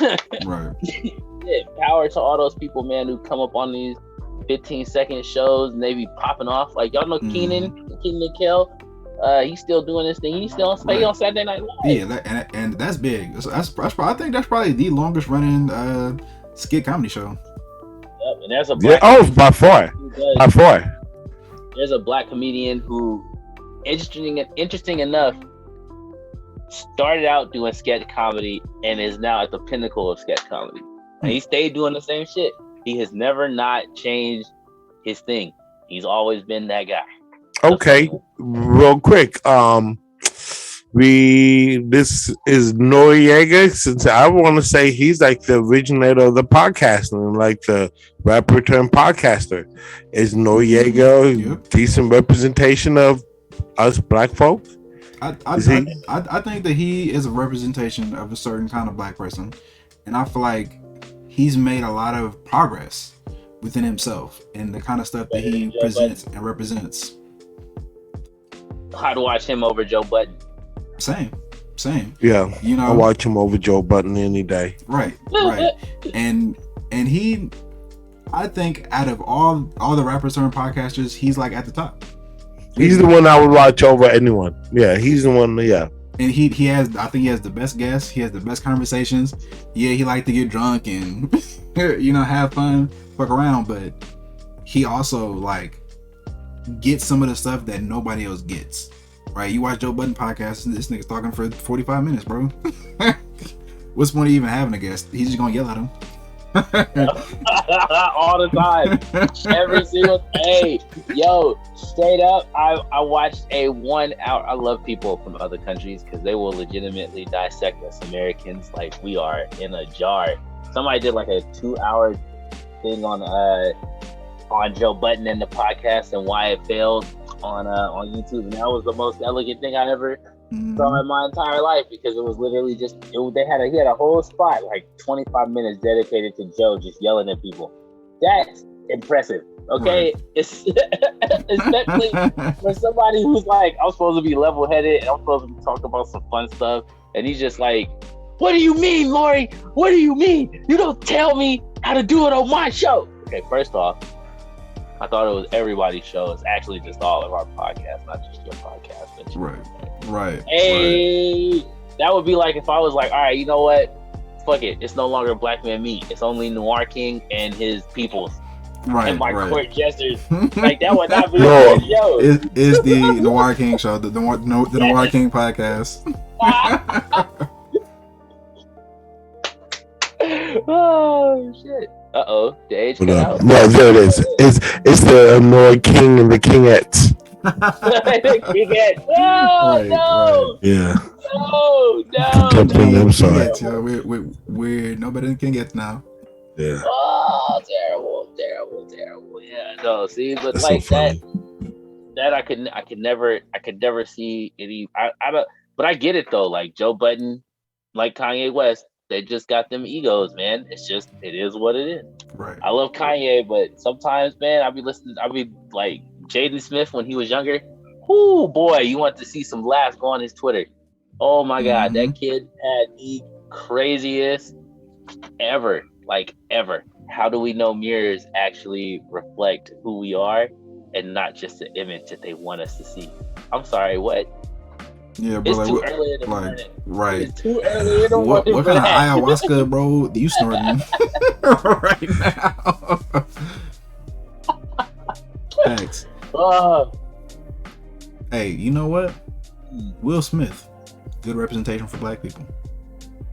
I would say yes. Say yes. He's alright. You know what? That man he's been through a lot. He has. But been through a lot. He is a soldier. He is a soldier. Yes. Him making up with Aunt Viv, that was a big fucking deal.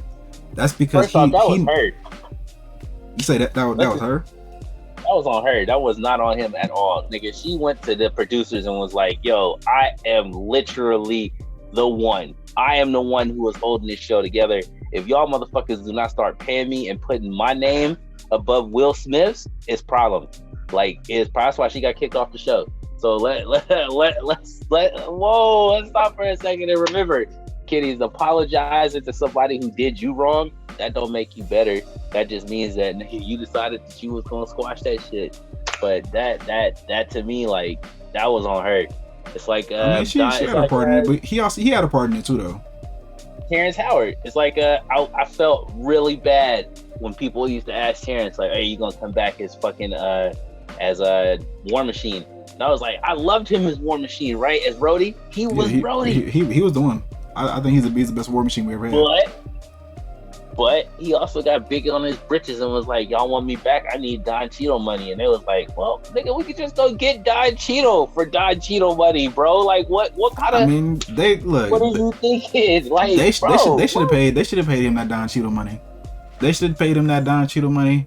They should have gave Aunt Viv her just due. They should have upped her pay grade. I don't care what nobody says, man. She needed more money. He needed more money.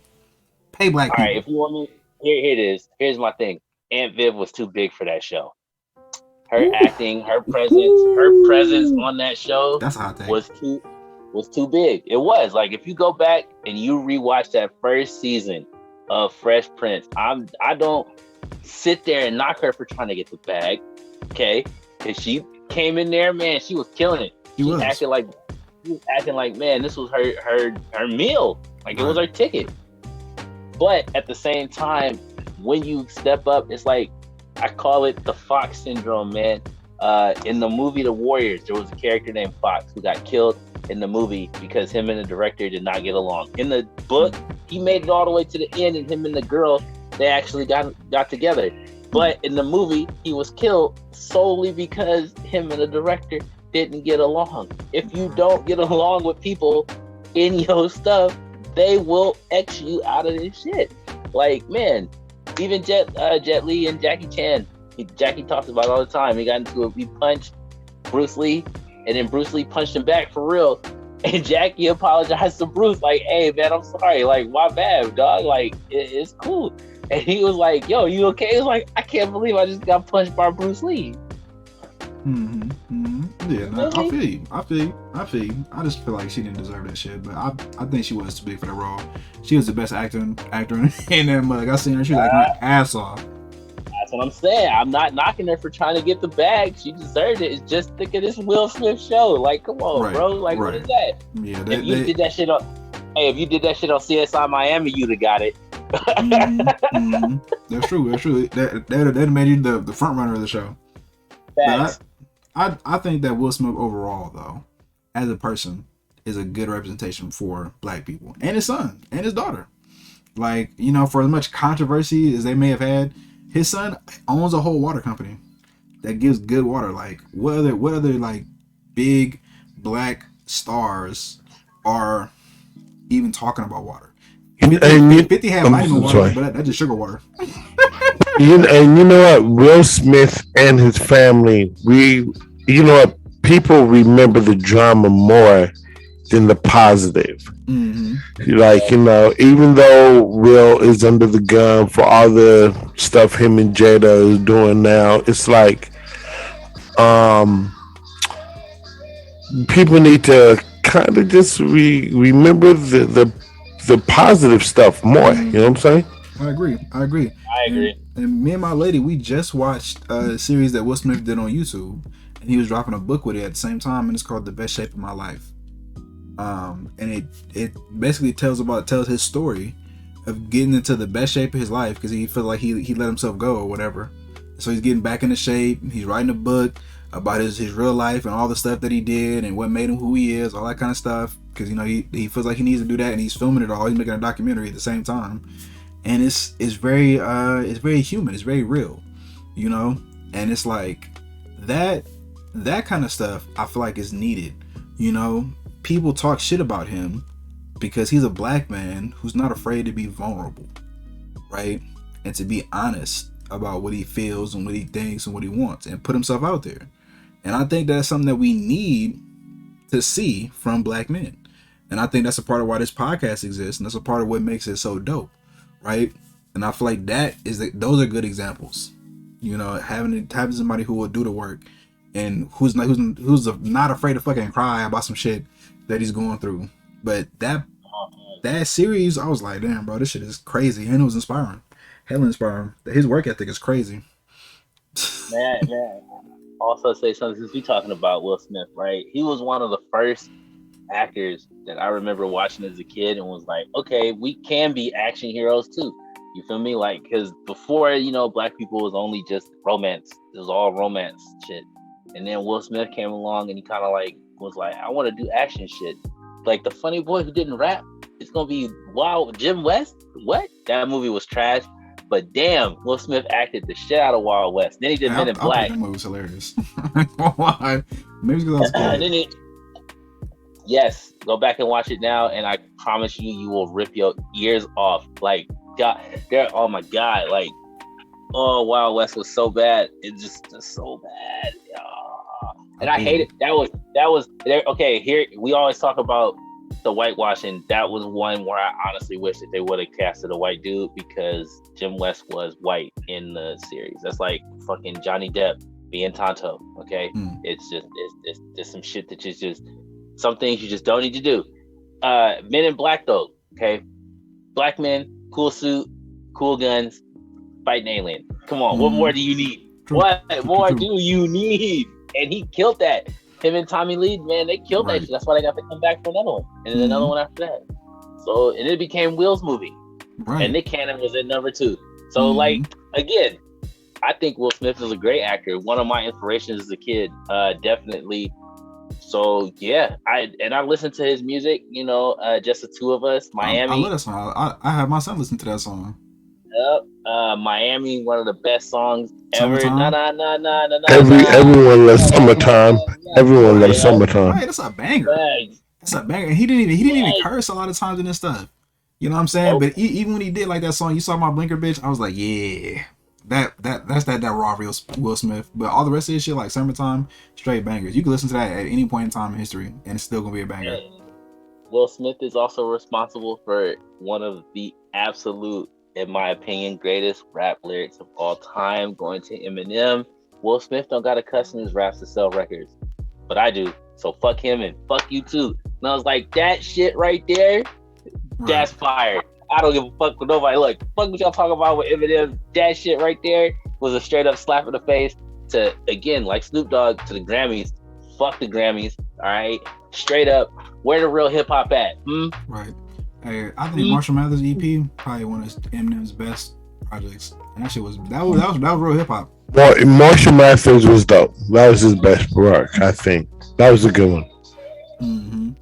For sure. After that, they got weird. He got weird for a because he got off drugs. He got off drugs. Okay, it wasn't his fault. Kamikaze was good. I like the features on Kamikaze. And he has some good lines of just like, I'm tired of the shtick.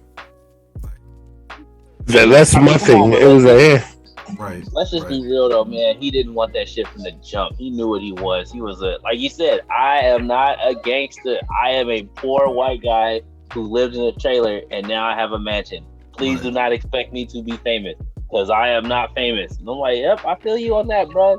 Like, fuck it. And then we got, okay, here's another one, right? Just because he's the one who's kind of spearheading this generation. Tyler, the Creator, right? Like, good representation for young black men. Yes or no? I gotta say, you know what? I don't have no problem with Tyler. He's creative. I mean, he's off the chain. I ain't got no problem. And you know what? I seen his evolution from where he started to, and I see how the kids respond to him. Right. And I really have no problem with Tyler. Tyler's all right in my book. Same. Even though I may not like all the stuff Tyler represents, I'm not mad. The kids can play Tyler than me. Exactly, and because I feel like he's a good rapper. He's an even better like musician and artist. Like he creates some dope songs, especially nowadays. Like nowadays, his musical artistry is off the chain, and he's fed a lot of people. All right, he creates space for a lot of people, and the kind of stuff that he represents, I think, is important. He represents people standing up for the things that they believe in and for the people that they care about, being unapologetic about it. And I feel like this generation needs that more than ever. Okay, because they going up against a lot, and they need a motherfucker to be like, hey, nah, bro, leave my partners alone, or I'm about to beat your ass. Okay. I'm not mad at Tyler. Nah, me either. Hey, I got to meet Tyler once in my life. Came into a store I was doing security at. It was pretty funny. He walked in, didn't say nothing to nobody, and walked out. No, I was like, damn. And everybody was like, yo, who is that? Who is that? It was like, Tyler the Creator. It was like, who is Tyler the Creator? I'm like, oh my God. Oh my goodness. That's crazy. Hey, but you know what though? I'm surprised that he could transition from what he started as to where he's at now. I'm like, bro, man, how? What master plan did you have, bro? I want to be a unicorn, bro. That's it. Right. Whatever I think of Tyler the Creator, all I think of is I want to be a unicorn, dog. Fuck all y'all. I mean, He like, he went from Brother Lynch hung to fucking Reading Rainbow. Facts. Nigga made a whole transition, bro. I'm like, how, bro? Yeah, you know, I think what Tyler did was he applied a lot of gas to his stuff and never let up. And then while he never let up, he constantly evolved. Like he came in. I mean, honestly, he came in there some what the fuck shit, and then his music got better. Like not his lyrics, but his music. Right. And his art visuals, and it's just like he kept on like applying gas, and he came in around that time of Kanye and Doom and the really expressive times. He was comfortable with himself. He said some crazy things. Right. And he said it, and he didn't give a fuck. No, didn't give a fuck. And the beats was banging, and and it was a great season. I mean, songs as dark and deep as they are.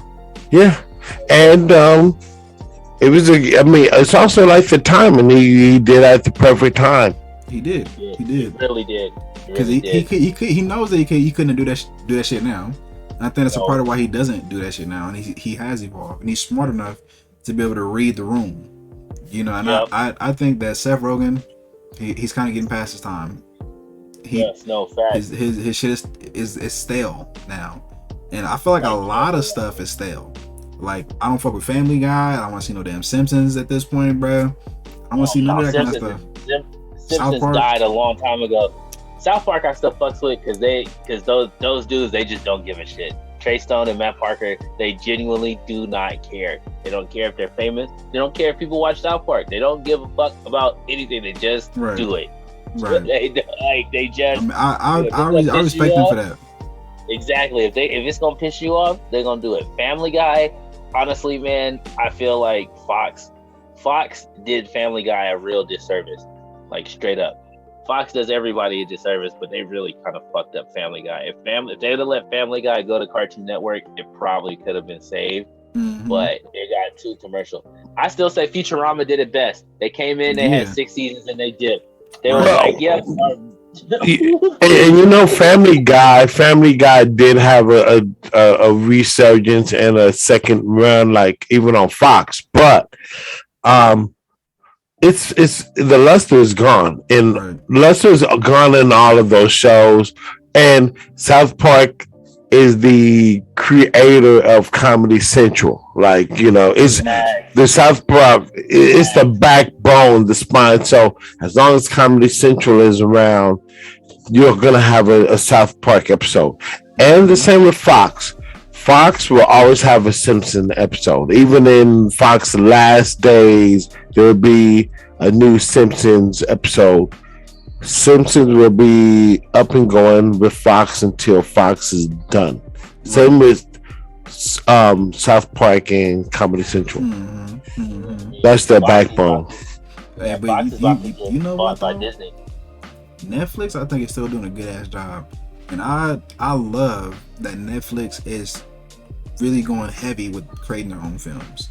They don't always make the best shit, but they make some really good shit.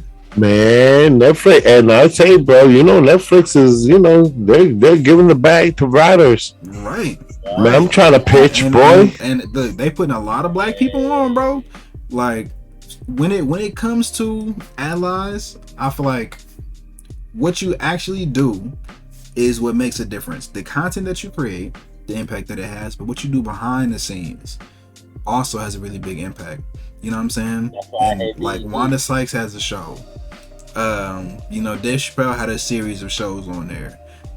Kaepernick has a show on there. You know what I'm saying? Kevin Hart just got a show on there. He also has multiple pieces on there. Marlon Wayans has a comedy special on there. You know what I'm saying? And a lot of people are getting paid from Netflix. A lot of people getting paid that Netflix money. They had that you know, that little fallout with Monique. And I get it. She wanted more money. She definitely deserves it. But I have to question that. I mean, I think she would have been funny, but I get it from a financial standpoint. You don't want to put that much money into it, you know.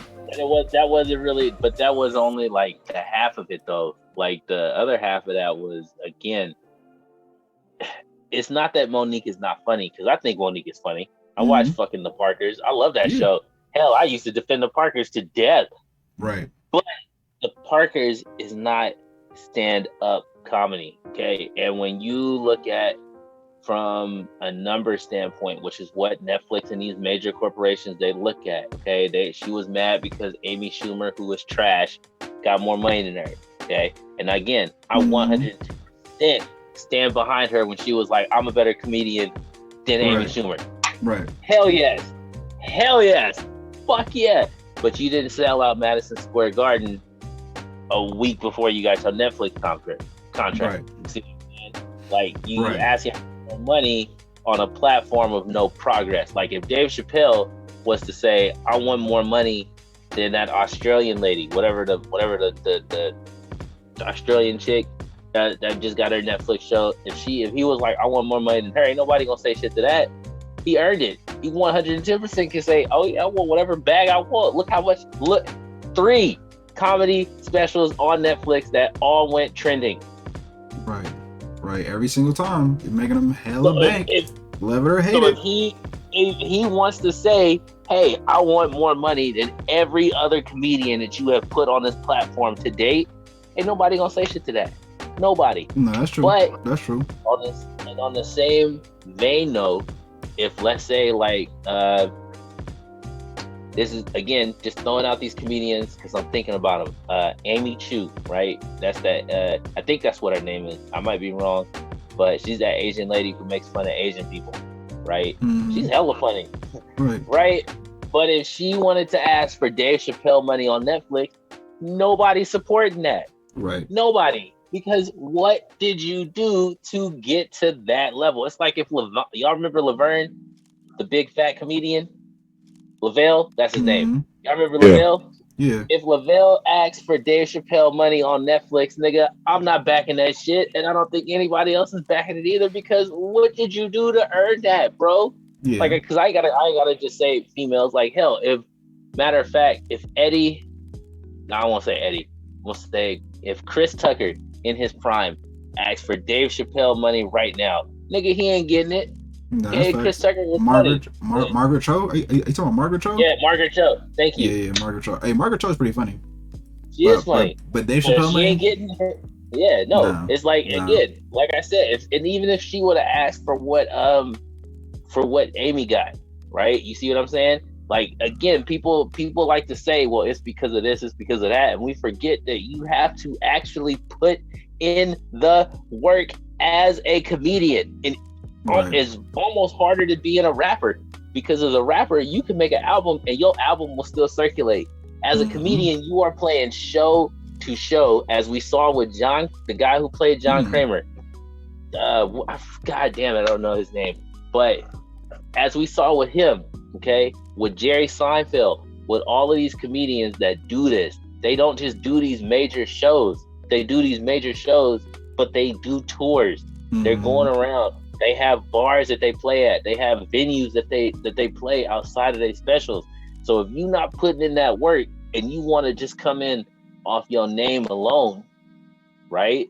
Like, how is that fair? Like, if Tupac, let's say that when Tupac got hit, he didn't die. Let's say he went into a coma and then he woke up 4 years ago and came back and was like, hey, I want to be #1 rapper where I was at when I got shot. People gonna be like, okay, cool, but what did you do though? I mean, if it was Tupac, bro, if Tupac came back, bro, I'm gonna keep it real. I say he at the top. I automatically right off of coma. Come on, bro. Yes, look, bro. I love right Tupac. off. I'm gonna expect fire. I'm gonna go buy album before the album comes out, bro. Please don't. I'll say this, brother. You know what? That is a hell of a story to think about. That's like a Twilight Zone on some hip hop shit. Right. But that is a thought to think about. And I'm just gonna wrap it around my head and consider it. Tupac gets shot. He survives. 4 years later, he comes out of a coma and he records. I'm gonna say it like this: he shuts the game down. Like the whole the whole internet world shuts down. Like the day he drops. Not only the day his album drops, no one in the rap game drops the album that day. Right. And out of respect for Pop. And if they did, it wouldn't even exist. Wouldn't resonate. It wouldn't even ever know about it. Just because it's Pop. That's also true. And so we got a couple comments in the chat. Anna says, as a woman, black women asking for more money, I take a stand and I'll always support. She says she thinks Monique set an example for women. Women are often hesitant to demand more money. And that was, I think, a larger kind of macro issue. And she says, when there's a larger structure that is unfair, I support individuals getting all they can. I agree with that. I think that for me, Monique, she's a legend.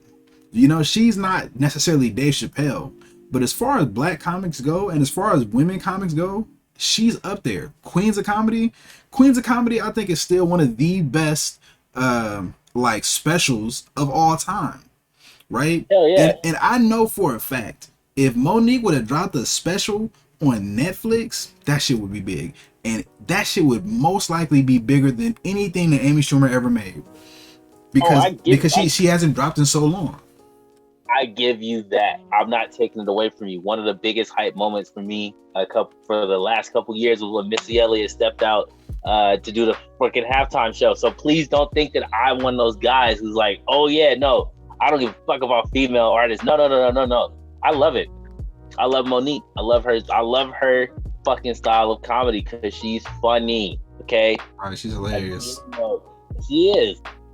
This is just simply from looking at it from what they were saying. It's like the whole Scarlett Johansson Black Widow thing. I think personally Scarlett Johansson went too far by suing these niggas to get her bonus. You got your check, like you got paid.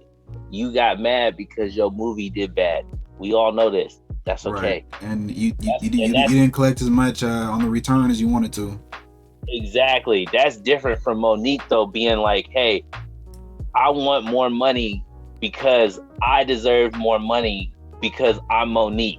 That is where a lot of people that's where people were like, whoa, wait, what?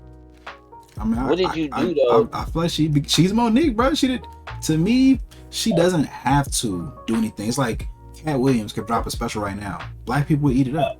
You got the entire black audience hooked. Every black person who has Netflix, and all the black people who don't have Netflix are gonna get Netflix just to watch this shit. But see, that's the problem, and therein lies the ultimate issue with that. I started out liking Cat Williams. I ain't gonna lie, I did. I thought he was a funny dude. But as Cat Williams' career evolved, you got to see the real Cat Williams. That nigga's trash, bro. Like as a human being, some of the stuff he does in his personal life is definitely trash. And his comedy's not as good as it used to be. I'm not saying he's not funny, because he was funny, but like most people, he got hooked on the crack, and it was hard to shake that shit off. I mean, again, Whoopi Goldberg. Like if Whoopi Goldberg right now was to come and be like, I'm about to drop a Netflix special, right? And they was like, well, we're not gonna pay you as much as the other Australian chick that was on there, and she was like, well, I need more money because I'm Whoopi Goldberg. I'd have a hard time saying, hey, she shouldn't be able to say that. Because she has done too much in comedy, right? You feel me? Right. To be like, okay, cool. I mean, and when you look at Monique's work compared to a Whoopi Goldberg, it's hard for me to say, okay, yeah, well, I would understand if you was coming at it again from, like, if this was Whoopi, okay, for sure. I 110% believe that Whoopi Goldberg should make it simply on her name. It's like if Brandy was to come back and be like, I want to do a concert, right? And y'all gotta pay me whatever y'all paying somebody else who does concerts on Netflix, which nobody does that. That is an untapped market, Netflix. Hey, if they take it, you heard it here first, bro. Yeah, facts. Y'all should be doing that. Live concerts, man. Money. Streaming live concerts. Damn. Hey, I feel like Monique is up there though. I think that's the thing. I feel like Monique is underrated as a comedian. And I think that's a part of the bigger issue, because she really is one of the best to ever do it. Like, what other black women comics are on a higher tier than Monique? Like Whoopi maybe, but like Whoopi is like a little bit older generation. You know what I'm saying? I feel like of our generation, Monique is one of the best, if not top 3. You know, comics of our also. generation. I guess also what I'm getting at is the fact that it's not just your talent, but like we mentioned before, but it's the season of when you pursue and even though I'm not going to say Monique definitely is worth it, but maybe, and I'm just, trying to play devil's advocate, but like maybe she didn't go for those deals at the time when she was hotter. Mm-hmm. When it was more recognized, but I think she was always underrated. I think people don't give her enough credit for the things that she's done and that she's created. Yeah. See what you said right there though. That was popping because that's what Steve and that's what Oprah and them were saying. It wasn't that we mad at you for trying to ask for more money. It's the way you went about it that fucked it up. And you had one award to try and back yourself up with, which was Precious, by the way, which she did win an award for that. And if y'all have never seen that movie, go check it out. It was awesome. Damn, that was a hard one to watch, but that was hard. That was a movie, man, and she killed it in that shit. We got about four minutes left. Cool. She killed it in that movie. So not how Stella got her groove back. What was the movie she did where she went down to Africa and got that dude? And he was all like, "Yeah, I love big chicks." And I was like, "Oh my god!" I don't know the name of that movie, but yeah, she did that movie too. And so she has credits. I don't take away from Monique and what she did.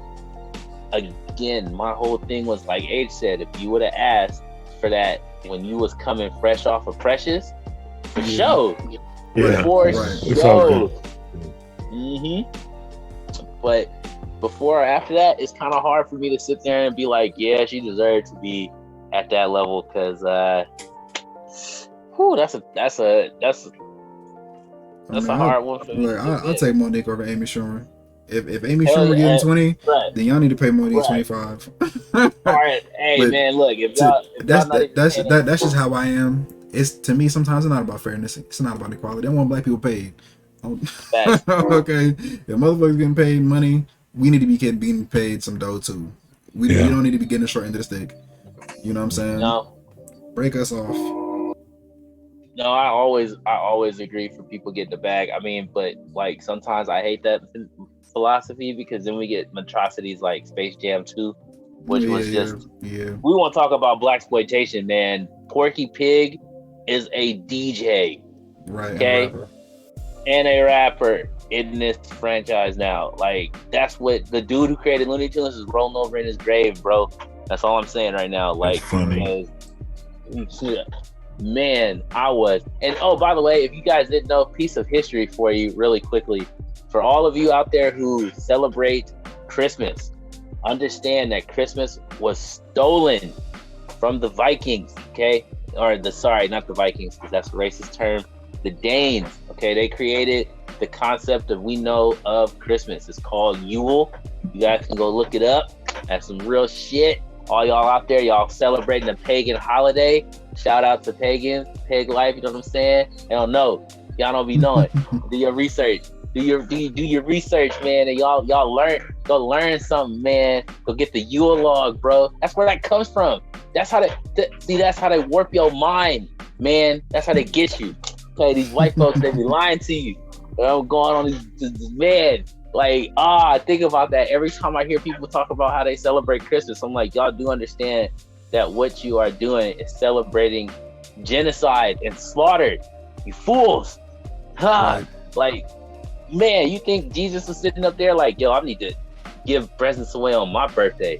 Fuck myself, nigga. What? Oh, yeah, nah, just give away. What? You need some? Right there. Yep. Right there. That dude right there, we giving him some. You need some shoes? He got you. Sandals. You need some air sandals? Bruh, don't trip. I got you, man.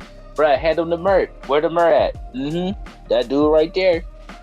That's fine. No. That's fine. I think it's about that time, fellas, for us to wrap it up. And in closing, let us all share 2 positive black figures in media, and I mean like characters in some kind of media. Okay. Oh man, positive. 2 positive black characters in media. Well, okay, one, the nameless character you create in Def Jam Vendetta, because you get to throw evil Snoop Dogg out of a window. So there you go. There's one. And another one. Oh man, actually, you know what? Can I take my first one back? It's all good. Actually, I want to say Joe West from the Flash show. Shout out, man. Rest in peace, Joe West. Okay, there's a fucking black character that we all need to shout out. The black dad. Not that we want it, but that we need it. Never knew we need it, man.